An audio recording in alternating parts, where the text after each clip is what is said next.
Hoje é sexta-feira, 4 de setembro de 2020.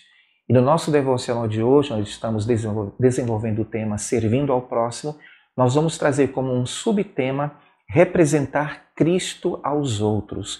E um texto que nós vamos mais uma vez apresentar, que é muito significativo, está em Filipenses capítulo 2, versículos 1 a 8, que diz: portanto, se algum conforto em Cristo, se alguma consolação de amor, se alguma comunhão no Espírito, se alguns entranháveis afetos e compaixões, completai o meu gozo para que sintais o mesmo, tendo o mesmo amor, o mesmo ânimo, sentindo uma mesma coisa. Nada façais por contenda ou por vanglória, mas por humildade, cada um considere os outros superiores a si mesmo. Não atente cada um para o que é propriamente seu, mas cada qual também para o que é dos outros. De sorte que haja em vós o mesmo sentimento que houve também em Cristo Jesus, que sendo em forma de Deus, não teve por usurpação ser igual a Deus, mas fez a si mesmo de nenhuma reputação, tomando a forma de servo, fazendo-se semelhante aos homens. E achado na forma de homem, humilhou-se a si mesmo, sendo obediente até a morte e morte de cruz. Nós temos que ser cuidadosos para que o espírito de servo que nós queremos demonstrar seja percebido corretamente pelos outros. Assim, nós precisamos mergulhar no modo de vida das pessoas que estamos ministrando e descobrir exatamente como é ser um deles. E foi isso que Jesus fez na encarnação. Ele viveu entre os seres humanos mais de 30 anos. Ele sabia o que deveria fazer para servir a humanidade. Isto é, ele tinha que morrer. Contudo, entre o seu nascimento e a sua morte, especialmente durante os 3 anos do seu ministério público, ele serviu de 2 maneiras.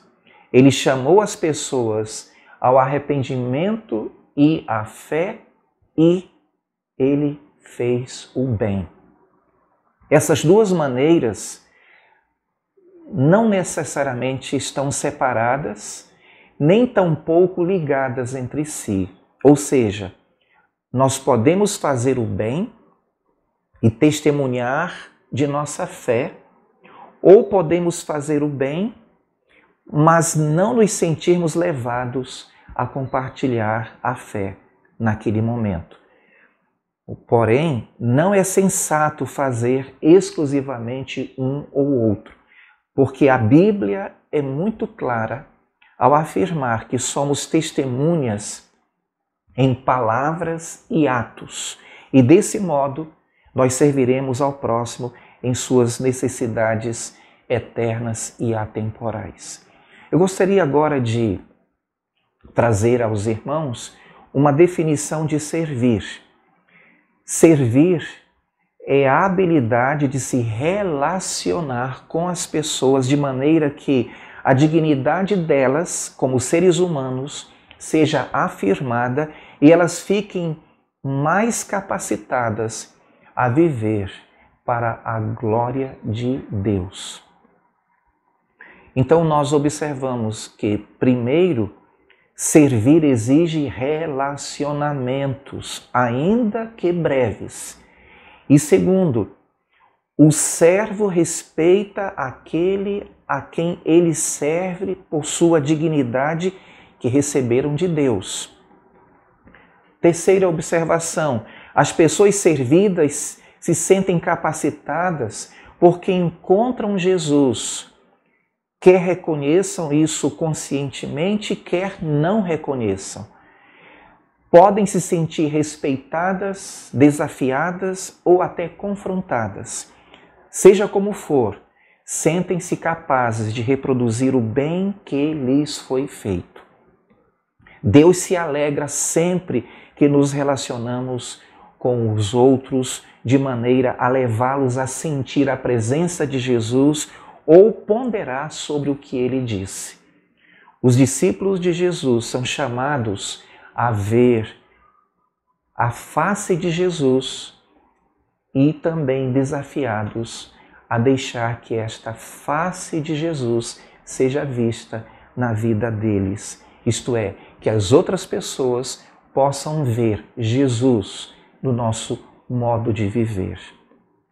Isso vai demonstrar que nós estamos vivendo como Jesus viveu, servindo como Jesus serviu. Resumindo o que nós temos visto até agora sobre o serviço ao próximo, nós gostaríamos de destacar. Serviço ao próximo. Não podemos servir a quem não compreendemos.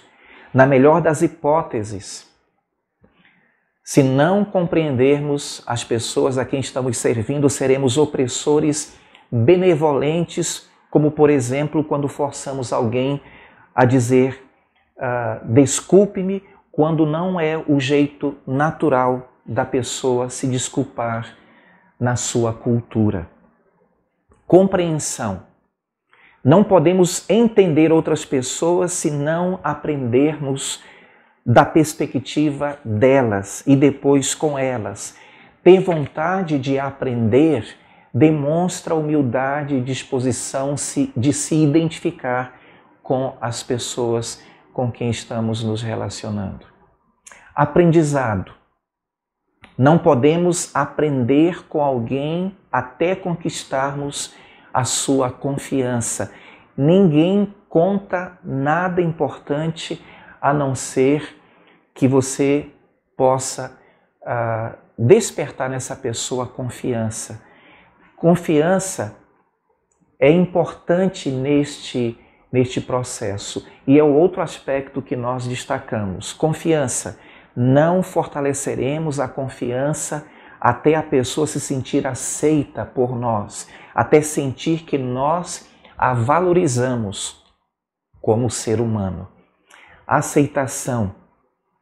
Não transmitiremos valor e estima a não ser que as pessoas se sintam à vontade e seguras conosco. Algo que diz respeito à abertura, algo que diz respeito ao acolhimento.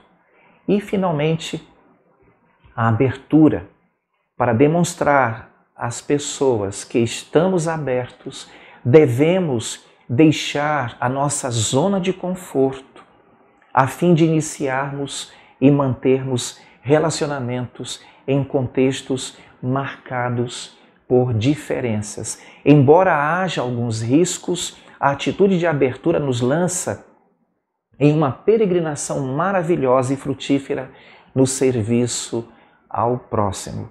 A atitude de abertura está profundamente enraizada na visão do Deus que recebe pecadores e aceita estes pecadores como portadores da sua imagem. Assim, todo ser humano tem uma dignidade sagrada, o tipo de dignidade que nos leva a abrir a porta de nossa vida aos outros. E a nossa missão como filhos de Deus, como discípulos de Jesus Cristo, é glorificá-lo aqui na terra, fazendo discípulos de todas as nações. Este é o nosso desafio. Eu espero que você possa ter compreendido a sua missão como filho de Deus, de servir ao próximo. Eu desejo a todos vocês um excelente dia na presença do Senhor.